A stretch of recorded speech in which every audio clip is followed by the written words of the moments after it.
खाड़ी के तपते रेगिस्तान में एक ऐसा डिप्लोमेटिक गेम चल रहा है जिसने वॉशिंगटन से लेकर के तेहरान तक की पॉलिसी मेकर्स को सोचने पर मजबूर कर दिया है। आखिर कतर के बंद कमरों के अंदर विदेश मंत्री एस जयशंकर ने ऐसा कौन सा प्रेशर पॉइंट दबाया है जिसने पाकिस्तान के मीडिएशन कार्ड को पूरी तरह से न्यूट्रलाइज कर दिया है। जो कतर कुछ समय पहले तक भारत के खिलाफ इंटरनेशनल फोरम्स के ऊपर नैरेटिव सेट करने की कोशिश करता था, वो आज अचानक से भारत के सामने रेड कारपेट क्यों बिछा रहा है। आखिर मिडिल ईस्ट के इस भयंकर पावर स्ट्रगल में जहां ईरान और अमेरिका एक दूसरे के आमने सामने खड़े हैं, वहां भारत की एंट्री ने पूरे जियोपॉलिटिकल स्क्रिप्ट को कैसे पलट करके रख दिया है। दोस्तों, इस वक्त जुलाई का महीना चल रहा है और मिडिल ईस्ट की गर्मी अपने चरम पर है, लेकिन उससे भी ज्यादा भयंकर हीट वहां की जियोपॉलिटिक्स के अंदर महसूस की जा रही है। विदेश मंत्री एस जयशंकर 5 से लेकर के 10 जुलाई के बीच में कतर, बहरीन, कुवैत और ओमान के एक बेहद क्रिटिकल स्ट्रेटेजिक दौरे पर निकले हैं। इस हाई स्टेक डिप्लोमेटिक मिशन की शुरुआत दोहा से हुई है, जहां रविवार को जब जयशंकर कतर के प्रधानमंत्री और विदेश मंत्री मोहम्मद बिन अब्दुल रहमान अल थानी के साथ में बैठे तो टेबल पर सिर्फ ट्रेड की फाइलें नहीं थी, वहां बात हो रही थी regional security architecture, supply chain और ग्लोबल पावर बैलेंस की। कतर का वो पुराना एंटी इंडिया रुख आज पूरी तरह से गायब हो चुका है और उसकी जगह एक मजबूत स्ट्रेटेजिक पार्टनरशिप ने ले ली है। तो दोस्तों, आखिर ऐसा क्या हुआ है कि रातों रात मिडिल ईस्ट का नक्शा और सोच भारत के लिए इतनी बदल गई? तो दोस्तों, इसे समझने के लिए हमें उस पर्दे के पीछे जाना होगा जहां दुनिया की सबसे बड़ी पावर्स आपस में टकरा रही हैं। दोस्तों, इस वक्त ईरान के अंदर जो इंटरनल इनस्टेबिलिटी और पॉलिटिकल शिफ्ट आ रहे हैं, उसके बाद में अमेरिका और ईरान के बीच में फिक्शन अपने हाईएस्ट लेवल पर है। मिडिल ईस्ट के अंदर किसी भी वक्त एक बड़ा कॉन्फ्लिक्ट ट्रिगर हो सकता है जिससे पूरी ग्लोबल इकोनॉमी खतरे में पड़ सकती है। इस हाई रिस्क सिचुएशन को कंट्रोल करने के लिए और एक साइलेंट सीज फायर के लिए बैक चैनल टॉक्स चल रही हैं और इसी सिक्योरिटी क्राइसिस के अंदर अपनी अहमियत साबित करने के लिए पाकिस्तान और कतर मीडिएटर बनने की कोशिश कर रहे हैं।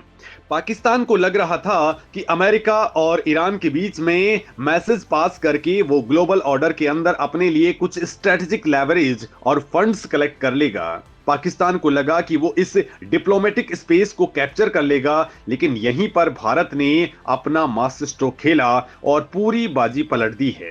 दोस्तों, भारत ने बहुत ही क्लियर कैलकुलेशन कर लिया है कि मिडिल ईस्ट के अंदर कोई भी बड़ा सिक्योरिटी क्राइसिस सीधे भारत की एनर्जी सिक्योरिटी के ऊपर असर डालने वाला है।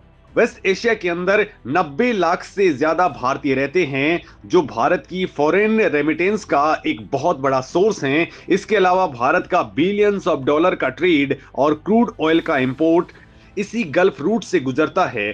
भारत अपना भविष्य किसी तीसरे देश, खास करके पाकिस्तान की मीडिएशन के भरोसे बिल्कुल नहीं छोड़ सकता है। जयशंकर का कतर पहुंचना कोई रूटीन डिप्लोमेटिक विजिट नहीं थी, ये अमेरिका, ईरान और पूरे मिडिल ईस्ट को एक सीधा डिप्लोमेटिक सिग्नल था कि इस रीजन के अंदर कोई भी नया सिक्योरिटी फ्रेमवर्क या एग्रीमेंट भारत के कोर इंटरेस्ट को इग्नोर करके फाइनलाइज नहीं किया जा सकता है। अब दोस्तों, सबसे बड़ा सवाल ये उठता है कि कतर ने भारत के टर्म्स पर बात क्यों मानी है? कतर के मुंह पर भारत ने ताला कैसे लगाया है? तो इसका जवाब किसी मिलिट्री प्रेशर में नहीं है, बल्कि भारत की मैसिव इकोनॉमिक और डेमोग्राफिक लेवरेज के अंदर छुपा हुआ है। आज कतर की पूरी इकोनॉमी, उसका एनर्जी सेक्टर, इंफ्रास्ट्रक्चर प्रोजेक्ट्स और लॉजिस्टिक नेटवर्क भारतीय प्रोफेशनल्स और वर्कफोर्स के बिना एक दिन भी सरवाइव नहीं कर सकता है।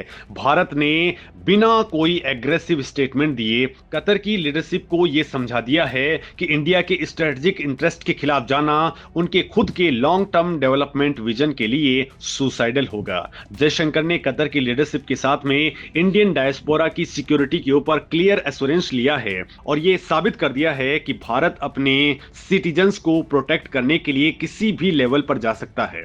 इसके साथ ही दोस्तों, एक बहुत बड़ा फैक्टर एनर्जी सिक्योरिटी का है, जिसे नॉर्मल न्यूज चैनल्स पूरी तरह से मिस कर जाते हैं। भारत तेजी से एक गैस बेस्ड इकोनॉमी की तरफ आगे बढ़ रहा है और कतर भारत का सबसे बड़ा लिक्विफाइड नेचुरल गैस यानी कि एलएनजी सप्लायर है।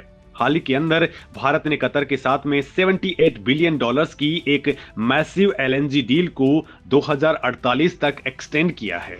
दोस्तों, कतर जानता है कि भारत दुनिया का सबसे तेजी से बढ़ता हुआ एनर्जी मार्केट है। अगर कतर को अपनी इकोनॉमी चलानी है तो उसे भारत के मार्केट की जरूरत पड़ेगी। भारत ने इसी मार्केट लेवरेज का इस्तेमाल करके कतर से अपने स्ट्रेटेजिक और सिक्योरिटी इंटरेस्ट की गारंटी ले ली है। जो कतर कभी रीजनल पॉलिटिक्स के अंदर पाकिस्तान के करीब दिखा करता था, आज वो इंडियन इन्वेस्टमेंट्स, डिजिटल इंफ्रास्ट्रक्चर और कनेक्टिविटी प्रोजेक्ट्स के लिए भारत की तरफ देख रहा है। दोस्तों, इसे कहते हैं डिप्लोमेटिक चेकमेट।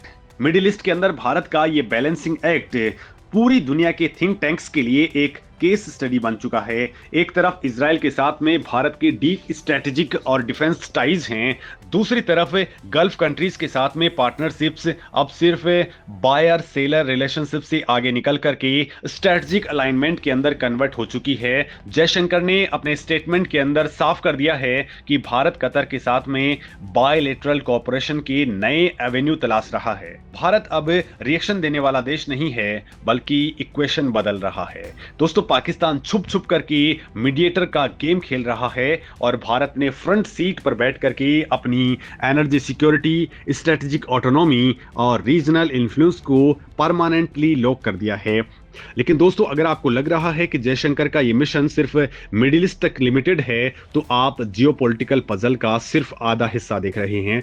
असल गेम प्लान का स्केल बहुत बड़ा है। गल्फ के 4 प्रमुख देशों को कॉन्फिडेंस में लेने और रीजनल स्टेबिलिटी के ऊपर अपनी पोजीशन स्ट्रॉन्ग करने के बाद में जयशंकर का असला टारगेट सीधा वॉशिंगटन पावर सेंटर्स हैं। दोस्तों, 13 जुलाई को जयशंकर न्यूयॉर्क के अंदर लैंड करेंगे और वहां उनका टारगेट क्या है? वहां उनका टारगेट है यूनाइटेड नेशंस सिक्योरिटी काउंसिल यानी कि यूएनएससी में 2028-29 साइकिल के लिए भारत की नॉन परमानेंट सीट के लिए ऑफिशियल कैंपेन की शुरुआत करना।